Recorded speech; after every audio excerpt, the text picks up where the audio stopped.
Bismillahirrahmanirrahim. Merdeka! Saudara-saudara, rakyat jelata di seluruh Indonesia, terutama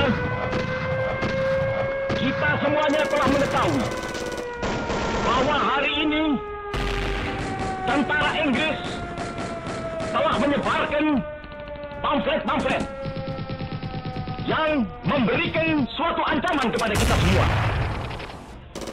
Kita diwajibkan untuk dalam waktu yang mereka tentukan menyerahkan senjata-senjata yang telah kita rebut dari tangannya tentara Jepang.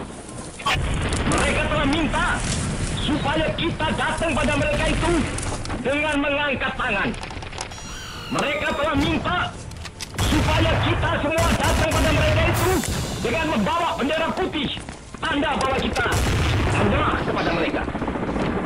Saudara-saudara, di dalam pertempuran-pertempuran yang lampau, kita sekalian telah menunjukkan bahwa rakyat Indonesia, pemuda-pemuda yang berasal dari Maluku, pemuda-pemuda yang berasal dari Sulawesi, pemuda-pemuda yang berasal dari Pulau Bali, pemuda-pemuda yang berasal dari Kalimantan, pemuda-pemuda dari seluruh Sumatera, pemuda Aceh, pemuda Tapanuli, dan seluruh pemuda Indonesia. Assalamualaikum warahmatullahi wabarakatuh.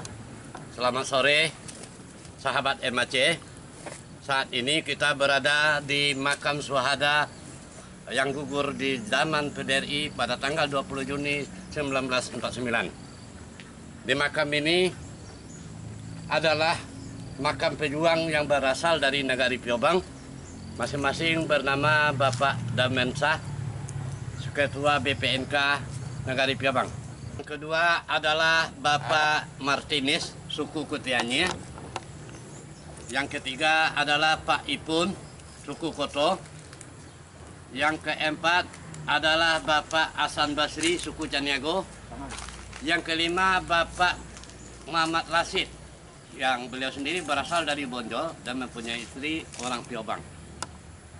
Dan gugurnya syuhada yang berlima ini adalah untuk mempertahankan Nagari Piobang dari serangan Belanda. Di makam ini pada sore hari pada tanggal 20 Juni sekitar jam 6 WIB dimakamkanlah 5 orang dalam satu lubang ini. Dalam keadaan tentara Belanda masih berada di Piobang dan sekitar Bandara Piobang. Pada tanggal 20 Juni 1949 itu, yang namanya Bapak Damensah sebagai Ketua BPNK sudah berjaga-jaga dari pagi karena kedatangan tentara Belanda sudah diprediksi sebelumnya. Dan pada saat itu beliau sudah mempersiapkan bahwa jembatan Perang Blubus sudah dibuka papannya. Waktu itu jembatan itu berlantai papan. Dan kemudian beliau mengarahkan anggota-anggota beliau termasuk adik kandung beliau yang bernama Martinez untuk bersembunyi. Tapi dalam kenyataannya tentara Belanda mengetahui bahwa di Surabaya itu ada BPNK. Maka diburulah BPNK tersebut ke Surabaya tersebut. Kelima-lima syuhada ini tergeletak berpencar di daerah ini. Yang pertama Bapak Muhammad Rashid berada di jembatan Padang Blubus. Yang Bapak Damensah berada di sawah di Lie. Dan adik beliau juga berada di Surabaya. Jadi sebetulnya Bapak Damensah bisa selamat, tapi mendengar pekikan dan teriakan adiknya bahwa tertembak, Bapak Damensah kembali lagi. Nah, di saat itulah Bapak Damensah gugur sebagai syuhada di Nagari Piobang. Pemirsa MAC, di antara kelima syuhada yang gugur di Nagari Piobang, 2 orang waktu itu sudah berkeluarga. Yang pertama Bapak Muhammad Rashid, beliau berasal dari Bonjol Pasaman. Beliau mempunyai 2 orang anak yang semuanya sekarang sudah tidak ada lagi.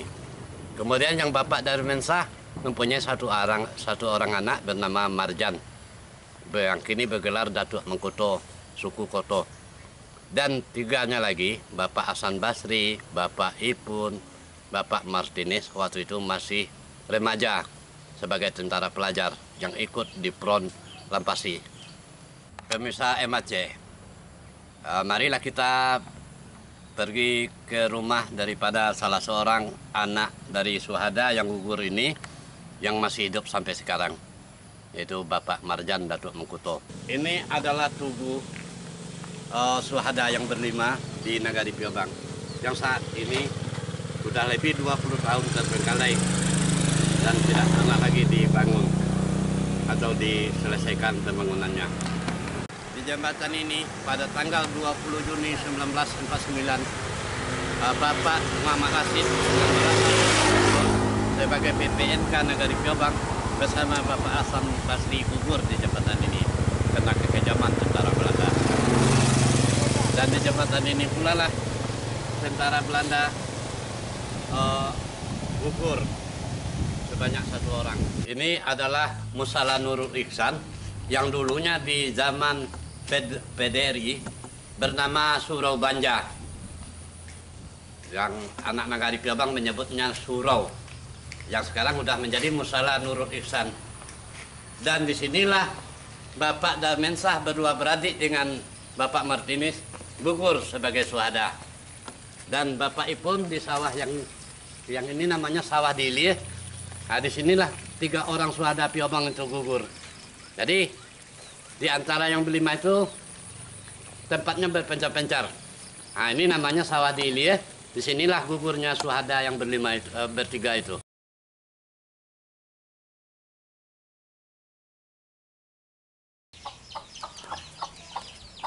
Kita barusan pulang dari Pusara menemui salah seorang anak dari syuhada yang gugur di Nagari Piobang, yaitu anak dari Bapak Dalmensah yang beliau bernama Marjan, nama kecil beliau Marjan. Beliau bergelar sebagai Datuk Mengkuto di Nagari Piobang. Sewaktu Bapak beliau gugur sebagai syuhada, beliau waktu itu berumur 1 tahun 7 bulan. Artinya beliau tidak sempat bertemu orang tua beliau. Nah, inilah salah seorang dari anak syuhada yang gugur di Nagari Piobang. Dari usia 1 tahun 7 bulan udah tidak bersuara Pak udah tuh. Mbak apa perasaan udah sebagai anak. Karena yang Pak Ete pun meninggal. Yang tinggal Pak Odang. Beliau berapa orang kok? Oh, beradik kakak. Dan beliau beradik kakak berdua. Dek Samsurilas cek. Samsurilas ya. Itu beradik kakak seibu sama bapak tuh. Ya. Nah, Nan Martinez kok adik adik beliau. Adik cek ibu. Cek ibu. Karena didengar dari cerita, bahasa beliau tuh sebenarnya selamat sebagai komandan BPNK. Beliau selamat waktu itu. Ya. Di Surabaya tuh lah, sampai beliau di Surabaya. Tapi dek mana nggak adik beliau tapok ya, ditembak Belanda, beliau balik. Nah, di saat itulah peluru kok masuk ke dada beliau dengan 3 tembakan peluru waktu itu. Jadi yo benar-benar tidak sempat udah bersuara. Yo Samsurilas lagi ya. Jadi beliau. Jadi yo bah kecacako lagi udah datang ke makam syuhada tuh, ke makam syuhada. Lagi ya. Ada kejadian gini. Waktu udah dari ketek sampai umur 23 tahun, Ya. sampai kini pun tak pernah mimpi. Tidak pernah mimpi. Tak pernah mimpi apa. Ya. Adik waktu udah kan nikah jauh ni, Ya. itu dia meminta izin namanya kapan. Ya, kalau enggak ya. Itu baru terasa sayangnya apa. Ya, ya. Menangis. Hmm. Menangis. Ya. Sudah itulah Basiko tahun 82 82. pergi ke Surabaya. Minta izin lokil. Ya, ya. 2 kali itu nanti topik tangi jaga jaga.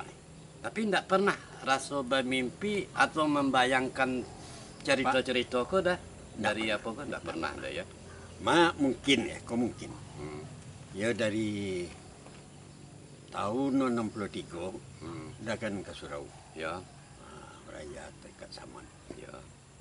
Jadi pesan guru doa ke ibu bapak jangan lupa. Ya. Itulah dan mungkin tak ada mimpi Ya, ya. Tapi perasaan ya sebagai seorang anak yatim. Ya, Udah kan yatim dari ketek ya. Udah kan jahe. Ya. Itulah doa ke ibu Ibu bapak. bapak. Kemudian mencari keadaan makam jo tugu nan dibuat tabangkalai kini ko tugu Suhada, tugu PDRI yang nyato-nyato sebagai pahlawan, Ya. sebagai pahlawan kemerdekaan. Apa pandangan udah seperti itu? Dulu sekitar waktu Pak Burhanuddin jadi bupati. Berani putih maksudnya? Iya, Burhanuddin ya jadi bupati. Pak udah pernah dibawa kaki undek Pak Burhanuddin putih. Ya, beliau Ya rasanya godang-godang hati. Ya, Tapi mungkin pelaksanaannya dari pengurus tidak becus lah. Sehingga semua itu apanya usau iya. di negeri ya. Awak lah kamari poi mencolek tugu-tugu. Tugu rancak-rancak sebagai monumen bakso di situ pernah terjadi peristiwa. Tapi anehnya di negeri kita di Piobang, setelah nyato itu ada gugur Suhada, ndak ada tugunya. Begitu juga kita punya pangkalan udara yang betul-betul berperan di zaman PDRI sebagai basis AURI di 50 kota kok. Indak juga ada tugu yang menandakan di siko pernah AURI itu ada. Nah itu tuh pandangan udah ke depan, harapan-harapan udah kepada pemerintah, kepada masyarakat negeri Piobang, Mbak. Ya di mana di dalam menengok lapangan di Piobang, Ambo pernah sekolah di gedung pertemuan di situ sebagai murid TK. Jadi di masalah pangkalan udara seperti itu ceritanya. Ya. Ini Mbak sebagai anak pahlawan, anak Suhada, pandangan atau harapan-harapan udah kepada pemerintah daerah dengan terbitnya buku PDRI, dengan adanya sejarah di negeri Piobang, Mbak harapan udah sebagai anak pahlawan. Ya artinya dek anggota URI ada di Piobang pun udah sebagai anak pahlawan. Dia berharap kalau misalnya pangkalan kau hidup balik, itulah harapannya. Terhadap pemerintah kita, pemerintah negara Piobang, harapan udah. Nah, jadi hendaknya nan wali negari ia bergiat pula untuk merealisasikan rencana itu. Dan harapan udah sebagai anak pahlawan denganlah diakuinya eksistensi PDRI dengan penetapan di presiden, keputusan presiden.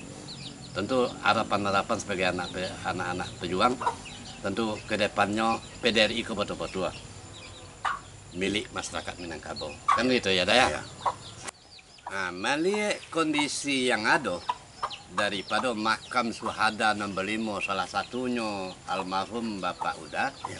Mbak harapan Uda kepada perantau-perantau negeri Piobang terutama dulu, kemudian kepada pemerintah daerah 50 kota, dan perangkatnya sampai ke negeri, harapan udah.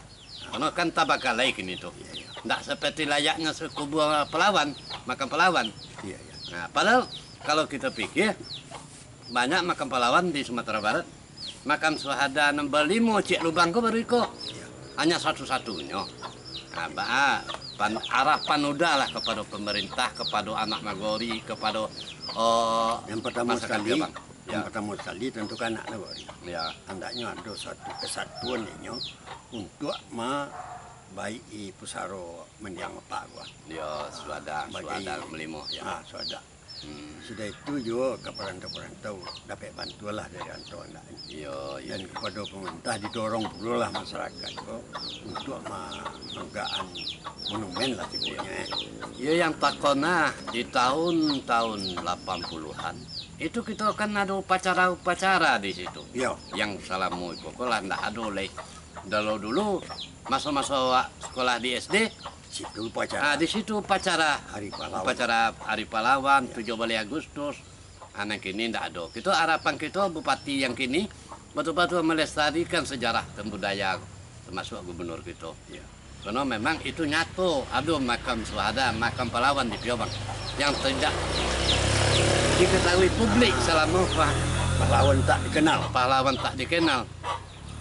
Padahal setelah PDRI di Piobangko, Macam jurnalis Kamil sebagai BPNK malah menjadi Rektor Unan, Kaidir Anwar malah menjadi perwira tinggi Angkatan Darat. Banyak setelah itu.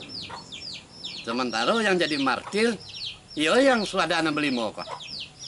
Nah, sekianlah liputan kita, pertemuan kita dengan wawancara singkat dengan salah seorang anak pahlawan yang gugur di Nagari Piabang.